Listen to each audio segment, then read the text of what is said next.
can't give me a person that takes responsibility is really quite telling. But thank you very much, Chair. Thank you. Simon Fell. Thank you, Chair.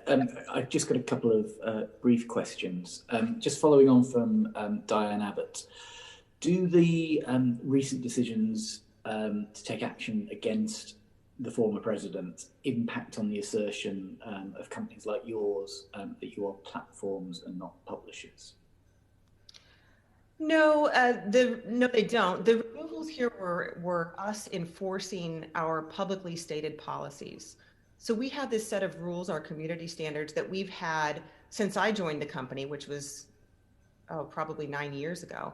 And they make clear, if you come to our services, this is what you can expect to see, and this is what we will not tolerate in terms of behavior and content. Nothing changes from us enforcing those policies. We enforce these rules against everybody.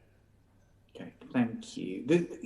The reason I ask is I'm looking at the quote that your chief exec, Mark Zuckerberg, gave around this, where he cites specifically the context being fundamentally different between what was shared by the former president.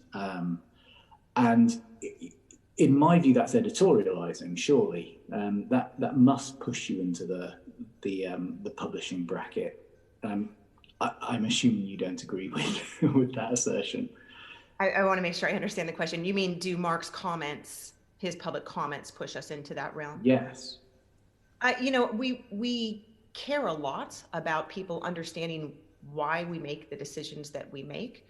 And we've tried over the years, in part being responsive to government and public feedback, we've tried to give more insight into how we make those decisions.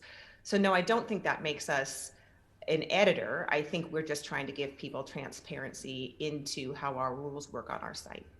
Okay, thank you. I'm interested because when we had some of the other social media companies in the previous session, they were certainly open to the idea that relationship is changing as time goes on, and as some of these issues are aired on your platforms and decisions are made as to what is allowed to be shared and what is not.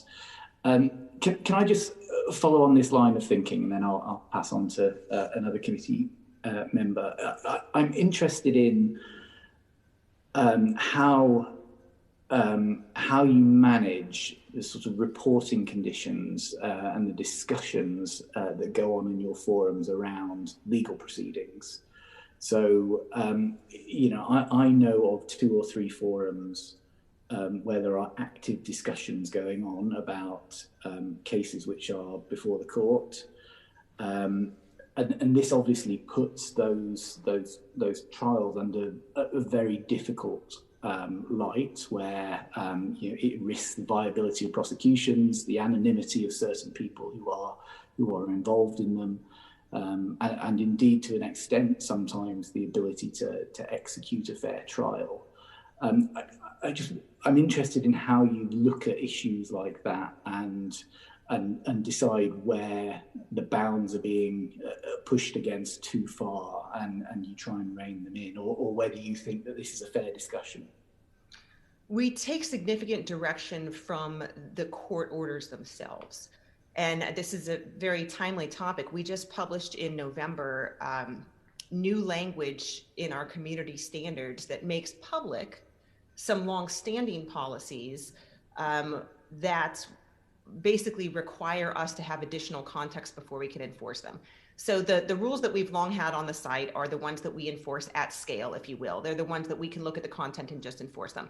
What we published in November are the rules that apply when we have additional information, say from a court, telling us that this is an informant's name, or this is a victim's name, or this is a party whose name is not public at this point, or this is something that is sealed information at that point.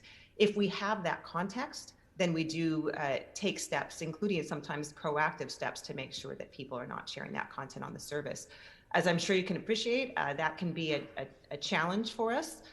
There are so many different legal proceedings going on, but we do have, through our legal team, those communications. Okay, thank you very much.